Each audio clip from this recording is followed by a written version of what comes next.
नमस्कार दोस्तों, स्वागत है आपका गैलेक्सी क्लासेस के ऑनलाइन प्लेटफॉर्म पर। ये जो सेशन आप देख रहे हैं ये रीजनिंग में चैप्टर स्लॉगिस पे है। स्लॉगिस चैप्टर की अगर बात करें तो इम्पॉर्टेंट चैप्टर है आपके वनडे एग्जामिनेशन के पॉइंट ऑफ व्यू पे। वो किसी भी फॉर्मेट का एग्जामिनेशन हो, अगर आप एसएससी में देखेंगे तो वहां पर भी 1-2 नंबर के क्वेश्चन जरूर पूछे जाते हैं, लेकिन जब आप आईबीपीएस को देखोगे तो आईबीपीएस पर 4 से 5 नंबर के क्वेश्चन वहां पूछे जाते हैं। आईबीपीएस का वो प्री का एग्जामिनेशन हो या मीन्स का एग्जामिनेशन हो। हाँ, एक यहाँ पर एक पॉइंट और यहाँ पर मैं कंक्लूड कर सकता हूं कि आईबीपीएस में एसएससी के कंपैरिजन में जो स्लॉगिन्स चैप्टर का डिफिकल्टी लेवल होता है वो थोड़ा सा ऊपर होता है। यहाँ पॉसिबिलिटी पर बेस्ड क्वेश्चन पूछे जाते हैं, only a few based question पूछे जाते हैं, और आजकल जो आईबीपीएस में ट्रेंडिंग है ओनली अ के क्वेश्चन भी यहाँ पर पूछे जाते हैं, तो हम लोग उनको भी डिस्कस करेंगे। एसएससी और आईबीपीएस के अलावा जो और भी आपके वनडे एग्जामिनेशन होते हैं, फॉर एग्जांपल लेपाल का एग्जामिनेशन या रेलवे एनटीपीसी का एग्जामिनेशन या आपकी कोई स्टेट पुलिस का एग्जामिनेशन, वहां पर भी 2-3 नंबर के क्वेश्चन आपको जरूर देखने को मिलेंगे इस पर्टिकुलर चैप्टर से। तो ये जो वीडियो आप देख रहे हैं स्लॉगिस 1 यहाँ पर आपको अपनी स्क्रीन पर लिखा हुआ दिख रहा होगा, इसका ये मतलब है कि ये एक स्लॉगिस चैप्टर की डिस्कशन की ये एक पूरी सीरीज है, जहां पर आपको इससे संबंधित 4 वीडियोस मिलेंगे। आपको डिस्क्रिप्शन बॉक्स में उन वीडियोस की लिंक मिल जाएगी, तो मैं आपको सजेस्ट करूंगा कि आप क्रमबद्ध तरीके से स्लॉगिस 1, 2, 3 और फिर 4 उसको अगर आप देखोगे तो स्लॉगिन्स के सारे टाइप हैं वो आपको जरूर समझ में आ जाएंगे। ओके, और एक चीज मैं यहां पर और ऐड ऑन करूंगा वीडियो को स्टार्ट करने से पहले, स्लॉगिन्स के बारे में डिस्कस करने से पहले, कि स्लॉगिन्स में एसएससी और बैंक की अगर हम बात करते हैं तो बेसिक कॉन्सेप्ट्स हमारे वही रहेंगे, बेसिक कॉन्सेप्ट्स नहीं बदलते हैं। हाँ, लेकिन जब आप आईबीपीएस जैसे एग्जामिनेशन में बैठते हो और स्लॉगिन्स चैप्टर के क्वेश्चन को सॉल्व करोगे तो वहां पर क्वेश्चन का डिफिकल्टी लेवल थोड़ा सा ऊपर हो जाएगा एसएससी के कंपैरिजन में। बट जो आप ये स्लॉगिन्स की सीरीज 1, 2, 3, 4 जब आप ये चारों देख लोगे तो आपको कॉन्फिडेंस आ जाएगा कि आप एसएससी का भी क्वेश्चन को सॉल्व कर पाओ और बैंकिंग के क्वेश्चन को भी वहां पर जरूर सॉल्व कर पाओगे। स्लॉगिन्स में बेसिक जो आपने, अगर आप एक बिगिनर हैं, आप बिल्कुल स्लॉगिन्स को पहली बार एक ऐसा चैप्टर पढ़ रहे हैं, तब भी आपको ये चैप्टर समझ में आएगा, क्योंकि इस वीडियो में या इस पूरी सीरीज में स्लॉगिन्स की हम सिर्फ कॉन्सेप्चुअल बिट समझने की कोशिश नहीं करेंगे, हम कोशिश करेंगे कि आसपास के या बहुत कॉमन एग्जाम्पल से अगर हम स्लॉगिन्स चैप्टर को देखें या समझें, अपनी या मैं कह सकता हूं आम बोलचाल की भाषा से कैसे हम स्लॉगिन्स चैप्टर को देख या समझ पाएं, उसके थ्रू भी कॉन्सेप्ट को कनेक्ट करने की कोशिश करेंगे। तो सबसे पहले आपको स्क्रीन पर दिख रहा होगा स्टेटमेंट और कंक्लूजन। ये जो स्टेटमेंट और कंक्लूजन आपको अपनी स्क्रीन पर दिख रहे हैं, यहां पर कोई क्वेश्चन पूरा नहीं लिखा हुआ है, क्योंकि इस पॉइंट का सिर्फ इतना ही पर्पस है कि हम इस चीज पर डिस्कस करें कि स्लॉगिन्स में स्टेटमेंट और कंक्लूजन होता क्या है। स्टेटमेंट में आपको कोई एक रैंडम डेटा दिया जाएगा, कोई जानकारी दी जाएगी, फॉर एग्जांपल ऑल ARB या ऑल BRA, इस तरीके का कोई रैंडम आपको एग्जाम्पल दिया जाएगा। और कंक्लूजन में आपसे एग्जामिनर पूछ रहा होगा कि स्टेटमेंट में जो डेटा, जो रिलेशनशिप, जो इक्वेशन उसने एस्टैब्लिश करके दी है, जिसको हिंदी में आप कथन भी बोलते हो, तो निष्कर्ष में जो वो आपको 2 पॉइंट्स दे रहा है वो स्टेटमेंट के अकॉर्डिंग वो कंक्लूड करे जा सकते हैं या नहीं करे जा सकते हैं। तो स्टेटमेंट कंक्लूजन का बेसिक क्या मतलब होता है, किस तरीके से काम करते हैं, वो सिर्फ इस बात पर मैं यहां पर इसको हम इस तरीके से समझ सकते हैं। स्टेटमेंट में आपको कोई जानकारी दी जाएगी, कंक्लूजन या निष्कर्ष में वहां पर कुछ पॉइंट्स वहां लिखे होंगे, हमको सिर्फ इतना बताना होगा कि स्टेटमेंट में जो आंकड़े, जानकारी या इक्वेशन आपको बताई गई है उसके हिसाब से कंक्लूजन को में जो पॉइंट्स वहां पर रखे जा रहे हैं वो सही होंगे या गलत होंगे। तो अब आगे बढ़ते हैं कि स्लॉगिन्स में क्वेश्चन बेसिकली पूछे कैसे जाते हैं। तो यहां पर आपको अपनी स्क्रीन पर एक क्वेश्चन लिखा होगा, जहां पर बेसिकली स्लॉगिन्स की अगर मैं बात करूं तो स्लॉगिन्स में 4 टाइप के स्टेटमेंट आपसे पूछे जाते हैं, ऑल, सम नॉट और नो। बेसिकली ये आपके सामने जो क्वेश्चन दिख रहा है ऑल ARB, और इसके अकॉर्डिंग एक कंक्लूजन पूछा जा रहा है, सिंपल सा कंक्लूजन, सम ARB। अगर ऑल ARB और इसके बिहाफ पे अगर मैं आपसे पूछ लूं सम ARB, अगर आप इस स्लॉगन चैप्टर को पहली बार पढ़ रहे हैं तो आप थोड़ा सा कंफ्यूज होंगे और आपको लगेगा कि सर हमें इसका एक कॉन्सेप्ट अभी नहीं पता या कॉन्सेप्ट अभी नहीं पढ़ा, तो इसका आंसर हम कैसे दे पाएं। बट जैसे ही मैं अपने क्वेश्चन पे आगे बढ़ूंगा और यहां पर आपसे क्वेश्चन पूछूंगा कि ऑल यूपी इज इंडिया, सारे यूपी इंडिया हैं, और कंक्लूजन में जब मैं आपसे आपके सामने लिखा होगा कि क्या कुछ यूपी इंडिया हैं, ये सही होगा या गलत, तो जाहिर सी बात है आप कह देंगे कि अगर सारे यूपी ही इंडिया हैं तो कुछ यूपी इंडिया होंगे, सम यूपी आर इंडिया, ये पॉइंट तो बिल्कुल करेक्ट हो जाएगा। बिल्कुल इसी तरीके से स्लॉगिस का पार्ट होता है। ऑल ए आर बी और उसके बेसिस पे सम ए आर बी पूछा गया है, कोई डिफरेंस नहीं है। अगर मैं यहां पर बोलूं ऑल यूपी इज इंडिया या सम यूपी इज इंडिया इस तरीके से। तो अब आगे देखते हैं कि किस तरीके से क्वेश्चन इसमें फॉर्म होते हैं और कैसे हम इनको सॉल्व करेंगे। जब भी आपको स्टेटमेंट मिले तो स्टेटमेंट के बेस पर हमको एक फिगर बनानी होती है, एक वेन डायग्राम बनाना होता है। तो इसको बनाने की कोशिश करते हैं, क्योंकि यहां पर लिखा है कि सभी यूपी इंडिया हैं।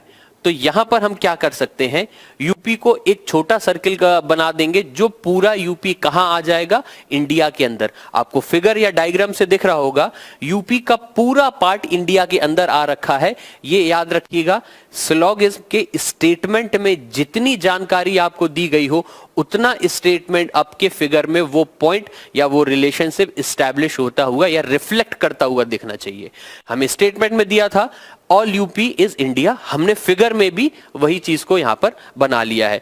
अब हमें यह देखना है कि आपके सामने अगर फिगर है ऑल यूपी इज इंडिया, तो इसमें कौन कौन से वो स्टेटमेंट हैं जिनको हम सही या गलत बता सकते हैं। तो अगर स्टेटमेंट आएगा ऑल यूपी इज इंडिया, आप फिगर कुछ इस तरीके से बनाएंगे। अगर इसी को अगर हम इस तरीके से भी बोल दें ऑल ए आर बी, तब भी आप फिगर बिल्कुल इसी तरीके से बनाओगे। बट शायद ऑल ए आर बी आपको एक लग रहा होगा कि ये देखने में लगेगा कि एक कॉन्सेप्ट बेस्ड है, सवाल की तरह लगेगा। लेकिन जब इसको हम बहुत नॉर्मल तरीके से समझेंगे ऑल यूपी इज इंडिया, तो ये आपको एक सवाल की तरह नहीं लगेगा। जबकि ऑल ए आर बी और ऑल यूपी आर इंडिया दोनों का एक ही मतलब है और दोनों का लगभग एक ही जैसे आंसर बनेंगे और एक ही जैसी इनकी फिगर बनेगी। तो सबसे पहला कंक्लूजन यहां पर जो लिखा है ऑल यूपी इज इंडिया, ये सही होगा या गलत? ये बिल्कुल सही होगा, क्योंकि ये जानकारी तो हमें स्टेटमेंट में ही दी हुई थी। जो हमें स्टेटमेंट में दिया होता है उसके हिसाब से हम कंक्लूजन में फाइंड आउट करते हैं कि ये पॉइंट सही होगा या गलत। तो ये पॉइंट बिल्कुल सही हो जाएगा। Next point is some UP is India. इस पॉइंट को भी आप सही कर दोगे। कैसे? जब पूरा यूपी इंडिया हो चुका है तो सम यूपी इज इंडिया, ये पॉइंट भी क्या हो जाएगा? सही। जब यूपी का पूरा हिस्सा इंडिया के अंदर आ चुका है तो क्या इसमें सवाल पूछ रहा है कुछ यूपी इंडिया होगा? बिल्कुल सही। और एक चीज याद रखिएगा, यहां से एक नया पॉइंट भी अरोज होगा कि जहां सम सही होता है, वहां जहां ऑल सही होता है, वहां पर सम भी सही हो जाएगा। अगर किसी कंक्लूजन में ऑल सही हो रहा है तो वहां पर आप सम भी सही कर सकते हो। कैसे? जब सभी ए बी होंगे तो कुछ ए बी भी हो रहे होंगे। जब सभी के साथ वो स्टेटमेंट सही होगा तो कुछ भी सही हो जाएगा। ओके, फॉर एग्जाम्पल अगर आपसे कहा जाए एक क्लास में सारे बच्चे अच्छे हैं, एक क्लास है, एक क्लासरूम में, उसमें सारे बच्चे अच्छे हैं, तो फिर आपसे पूछा जाए कि इस क्लास में कुछ बच्चे अच्छे हैं, तो आप क्या बोलोगे? आप बोलोगे हाँ सही है। जब सारे ही बच्चे अच्छे हैं तो उस क्लास में बैठे कुछ बच्चे भी क्या होंगे? बिल्कुल अच्छे होंगे। नेक्स्ट यहां पर एग्जाम्पल पूछते हैं। यहां पे कंक्लूजन लिखा है सम इंडिया इज यूपी, इसको वाइस वर्सा कर दिया गया है, सम इंडिया इज यूपी। ये हमारा कंक्लूजन भी बिल्कुल सही हो जाएगा। अगर सारे यूपी इंडिया होंगे तो और कुछ यूपी इंडिया बन जाएंगे, some UP will be India, तो we can also say some India is also UP. अगर कुछ यूपी इंडिया हैं तो जाहिर सी बात है इसका vice versa, some India is UP, कुछ इंडिया यूपी है, ये भी सही हो जाएगा। नेक्स्ट पॉइंट पर बढ़ते हैं। यहां पे लिखा है सम यूपी इज नॉट इंडिया, और इस पॉइंट पर हमें थोड़ा सा डिस्कशन करना चाहिए। कुछ यूपी इंडिया नहीं है, हम कह सकते हैं ये जो हमारा कंक्लूजन है ये 100% हमारा कंक्लूजन गलत हो जाएगा। क्यों? हमें पता है कि हमें एग्जामिनर ने यहां पर ऑलरेडी स्टेटमेंट में हमें कंडीशन दे रखी थी, दैट इज सभी यूपी इंडिया है, लेकिन कंक्लूजन में आपसे पूछा जा रहा है कि कुछ यूपी इंडिया नहीं है। ऐसा कैसे संभव होगा? मान लेते हैं एक कुछ समय के लिए सम यूपी इज इंडिया, इस पॉइंट को हम सही कर देते हैं, सम यूपी इज इंडिया। अगर आप चौथे वाले कंक्लूजन को, जिसमें लिखा है कि कुछ यूपी इंडिया नहीं है, सही कर दोगे तो स्टेटमेंट में जो रिलेशन आपको बताया है वो दोनों आपस में कॉन्ट्राडिक्ट कर जाएंगे।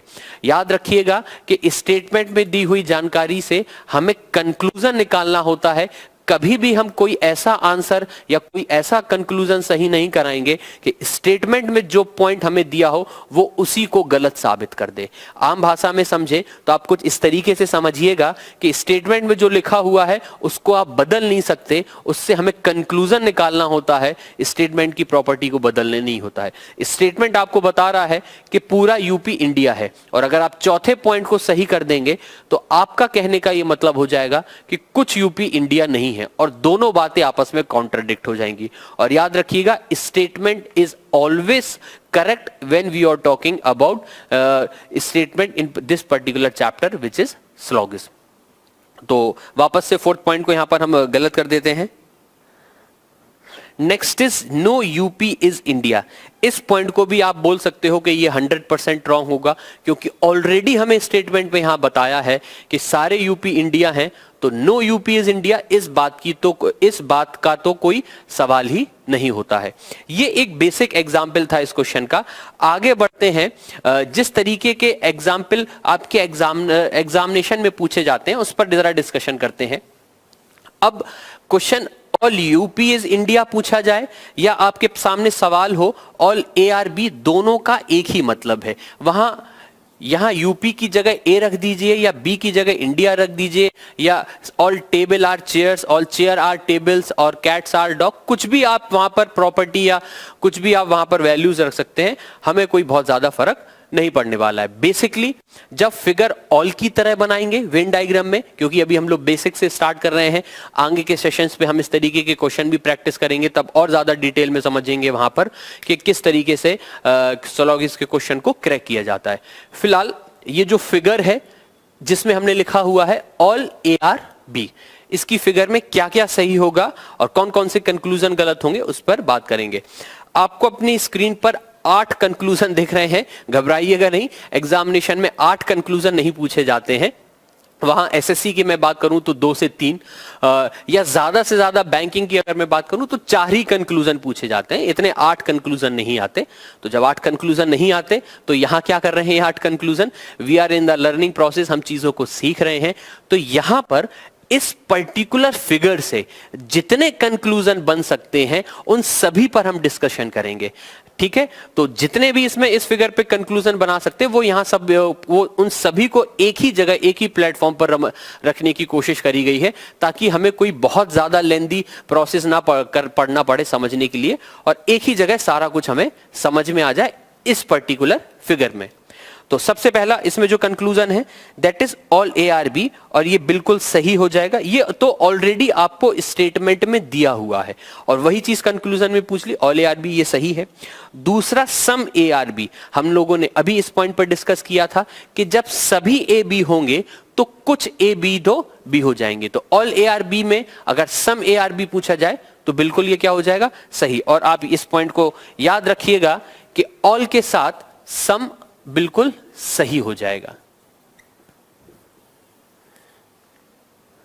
जैसे कि हम लोगों ने बात करी थी, एक और एग्जाम्पल से समझ लीजिए। अगर बात करी जाए कि एक क्लासरूम में जो बच्चे बैठे हैं वो सभी बैंक पीओ हैं, एक हॉल में कुछ लोग बैठे हुए वो सभी बैंक पीओ हैं, सारे बैंक पीओ हैं उस हॉल में बैठे हुए। अगर वहां से मैं कुछ लोगों को वहां से बाहर निकाल लूं उसी हॉल से, तो वो बैंक पीओ होंगे या नहीं होंगे? आप कहेंगे सर बिल्कुल होंगे, क्योंकि उस हॉल में बैठे हुए अगर सारे ही व्यक्ति बैंक पीओ हैं तो अगर आप कुछ की बात करोगे तो वो भी सही होंगे। तो यहां से हमें सीखने को मिलेगा, अगर ऑल सही हो रहा है तो सम भी सही जरूर हो जाएगा। नेक्स्ट पॉइंट पर बात करते हैं, सम BRA। अगर सारे A B हैं तो इसका वाइस वर्सा सम BRA, ये भी सही हो जाएगा। जब कुछ ए बी होंगे तो कुछ बी भी ए हो रहे होंगे, रिवर्स। ठीक है, सिंपल सा कॉमन सेंस लगाकर हम इसका आंसर दे सकते हैं। कुछ ए बी हैं तो कुछ बी भी ए हो रहे होंगे। कौन से? वही वाले जो ए थे जो बी हो रहे थे, सेम बी भी यहां पर ए हो रहे हैं। आगे कंटिन्यू करते हैं। यहां पर एक पॉइंट लिखा है ऑल बी आर ए। अगर हम डिस्कस करेंगे ऑल बी आर ए, तो यहां पर इस पर्टिकुलर पॉइंट पर हमें कहना पड़ेगा कि इसको हम गलत साबित कर देंगे और यहां पर लिखेंगे कांट से। और ऐसा क्यों कर रहे हैं? याद रखिएगा कि सिलोगिज्म में जब हम अपने कंक्लूजन को गलत करेंगे तो दो तरीके से गलत कर सकते हैं। एक तो 100% कोई हमारा कंक्लूजन रॉन्ग होगा और एक कंक्लूजन हमारा कांट से के साथ रॉन्ग हो जाएगा। अब ये 100% कंक्लूजन रॉन्ग होना और कांट से के साथ कंक्लूजन रॉन्ग होना, इनमें क्या डिफरेंस है? तो एक एग्जांपल की तरीके से समझते हैं। मान लेते हैं कि आपका एक कोई व्यक्ति है जिसको आप बहुत अच्छी तरीके से जानते हो। एक कोई पर्सन है एक्स जिसको आप बहुत अच्छी तरीके से जानते हैं, और आपका एक कोई दोस्त आपसे के बारे में आपके पास आता है और आपसे पूछता है कि ये जो लड़का है एक्स, ये अच्छा इंसान है या बुरा इंसान है? आपने कहा ये एक अच्छा इंसान है, या आपने कहा ये एक बुरा इंसान है। आपने उस एक्स के बारे में अच्छा बताया या बुरा बताया? मान लेते हैं आपने उसके बारे में नेगेटिव ही बताया कि एक्स एक नेगेटिव पर्सन है। ये कब बता पाया आप? जब आप उस एक्स के बारे में कुछ जानते होंगे, आपके पास उस एक्स से रिलेटेड कुछ डेटा होगा। अब एक और पर्सन लेते हैं, एक एग्जांपल की तौर पर एक और पर्सन है जिसका नाम है जेड। उस व्यक्ति को नहीं जानते। फिर से आपका वही दोस्त आता है और आपसे पूछता है कि ये जो व्यक्ति है जेड, ये पॉजिटिव इंसान है या नेगेटिव इंसान है? तो आप क्या रिप्लाई करेंगे? आप उस जेड को नहीं जानते, आप बोलेंगे कि I can't say anything about this Z. मैं इस जेड के बारे में कुछ नहीं बता सकता। क्यों नहीं बता सकते? क्योंकि आपके पास उस Z से रिलेटेड कोई डेटा नहीं है। सेम कॉन्सेप्ट यहां पर लग रहा है ऑल बी आर ए। सभी ए बी होंगे ये तो स्टेटमेंट में बताया गया है, लेकिन सभी बी क्या होंगे ऐसी कोई भी जानकारी आपको नहीं दी गई है। आपको कोई भी जानकारी नहीं दी गई, इसका यह मतलब मत समझ लीजिएगा कि जानकारी बन नहीं रही होगी इसलिए नहीं दी गई होगी। जानकारी नहीं दिए जाने का मतलब है वो केस आपके लिए डाउटफुल केस बन जाएगा। ठीक उसी तरीके से जिस तरीके से आप अपने दोस्त एक्स के बारे में बता सकते हैं क्योंकि आप उसके बारे में जानते हैं, लेकिन जेड के बारे में आप कुछ नहीं बता सकते, आप डाउटफुल हैं। आप ना तो ये कह सकते हैं कि जेड एक अच्छा व्यक्ति है, ना आप ये कह पाएंगे कि जेड एक खराब व्यक्ति है, क्योंकि आप जेड को नहीं जानते। तो इसका ये मतलब तो नहीं निकलता कि वो खराब इंसान हो जाएगा। जेड के लिए आपके पास एक ही जवाब होगा, you can't say anything about Z. अब एग्जामिनेशन की अगर हम बात करें तो यहां पर तो आंसर या तो सही होते हैं या गलत होते हैं। अब यहां पर हमें कोई एक तो आंसर देना पड़ेगा, या तो इसको सही बताएंगे या गलत बताएंगे। लेकिन ऑल ए आर बी, इसके रिलेटेड कोई जानकारी कोई डेटा हमें नहीं दिया गया है। हम इसको मान लेते हैं कि ये स्टेटमेंट हमारा गलत होगा, बट हम यहां पर एक पॉइंट ऐड कर देंगे कांट से, और ये कांट से जैसा कुछ भी आपको एग्जामिनेशन में अपने ऑप्शंस में नहीं दिखेगा। आगे हम कुछ क्वेश्चंस करेंगे, वहां पर ये चीज और क्लियर हो जाएगी। कांट से जैसा आपको कुछ एग्जामिनेशन में नहीं मिलेगा, बस ये आपकी अपनी समझ के लिए होगा। आपको पता होगा कि ऑल बी आर ए को आपने गलत किया है, ये इसलिए गलत किया है क्योंकि आप डाउटफुल थे इस चीज को लेकर। सभी ए बी होंगे, फिगर में भी हमें दिख रहा है सभी बी ए होंगे, ऐसा कुछ हम यहां पर नहीं बता पाएंगे। नेक्स्ट फिफ्थ कंक्लूजन पर पढ़ते हैं, इसको हम गलत कर देते हैं। और याद रखिएगा ये 100% गलत नहीं है, ये कांट से है। जैसे कि अगर आपको याद होगा इससे पहले वाले क्वेश्चन में मैंने गलत करके वहां पर 100% लिख रखा था, बट यहां पर मैं क्या लिख रहा हूं?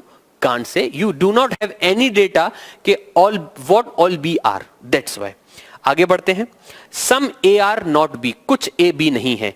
ये जो स्टेटमेंट है आपका ये 100% गलत हो जाएगा। अब ये 100% क्यों गलत हो जाएगा?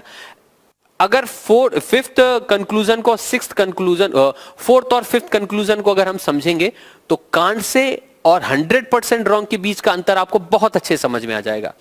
जो फिफ्थ स्टेटमेंट कंक्लूजन है हमारा, जिसमें लिखा है सम ए आर नॉट बी, कुछ ए बी नहीं है, तो इसको हम बता सकते हैं कि ये तो कभी हो ही नहीं सकता, इस फिगर में ये परिस्थिति तो कभी नहीं बन सकती, क्योंकि सारे ए क्या हो रखे हैं, ऑलरेडी बी हो रखे हैं। ये जानकारी हमें स्टेटमेंट में ऑलरेडी दे रखी है। तो सम ए आर नॉट बी, ये तो 100% गलत हो जाएगा। तो यहां पर अब शायद आपको डिफरेंस समझ में आ रहा होगा कि 100% रॉन्ग और कांट से या डाउटफुल की वजह से कोई केस रॉन्ग हो रहा है, उसमें क्या अंतर है। आगे प्रोसीड करते हैं। Some B are not A, जो नेक्स्ट स्टेटमेंट है that is some B are not A, इसका आंसर होगा, अगेन हम डाउटफुल सिचुएशन है, यहां पर हम फिर नहीं बता पाएंगे, कुछ बी ए नहीं है, कांट से हो जाएगा। क्यों हो जाएगा?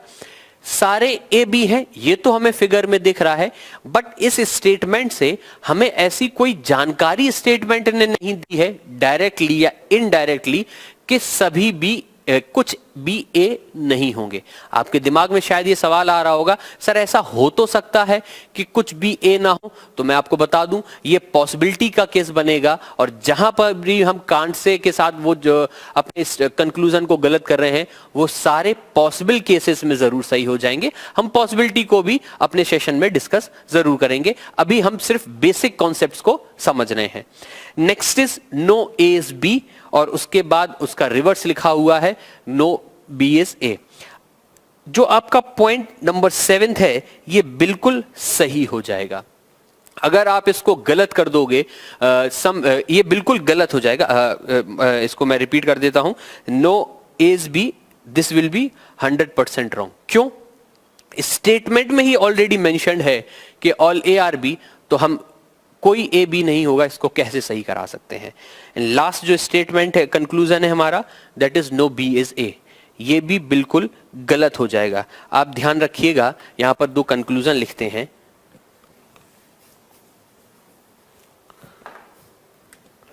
सम बी आर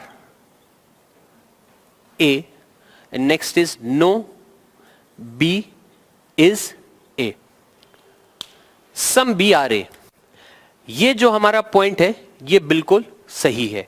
तो नो बी इज ए, ये बिल्कुल गलत हो जाएगा। याद रखिएगा, अगर किसी क्वेश्चन में सम सही हो गया तो अब नो की कोई गुंजाइश नहीं बचेगी, क्योंकि आप दोनों को एक साथ सही नहीं करा सकते। आपने ऑलरेडी ऊपर इस चीज को सही करा रखा है कि कुछ तो भी ऐसे हैं जो ए कंफर्म है, तो कोई भी ए नहीं होगा। इस बात की श्योरिटी या इस बात को कैसे हम इंश्योर करा पाएंगे? ओके, ठीक है। तो दिस वाज इट। आपके स्लॉगिज्म में जो केस बनते हैं, जो कि ऑल के केस की जो फिगर बनती है, उसको हमने इस सेशन में डिस्कशन किया है। अगले सेशन में स्लॉगिज्म का सम ए आर बी या सम से रिलेटेड जो भी केस होंगे, हम उनको अगले सेशन में जरूर डिस्कशन करेंगे। तो आपको डिस्क्रिप्शन बॉक्स में इसके जो दूसरा सीक्वेंस होगा स्लॉगिज्म 2, उसको आप देखिएगा, तो वहां पर आपको जो इसका दूसरा पार्ट है सम ए आर बी में क्या आंसर्स निकलेंगे वो जरूर समझ में आएंगे। मैं आपको बता दूं कि ये स्लॉगिज्म का अंत नहीं है, ऐसा मत समझिएगा कि स्लॉगिज्म चैप्टर हमारा यहां पर एंड हो गया। We have more series to go. Okay, तो फिर this is it from this particular figure. Bye bye, thank you.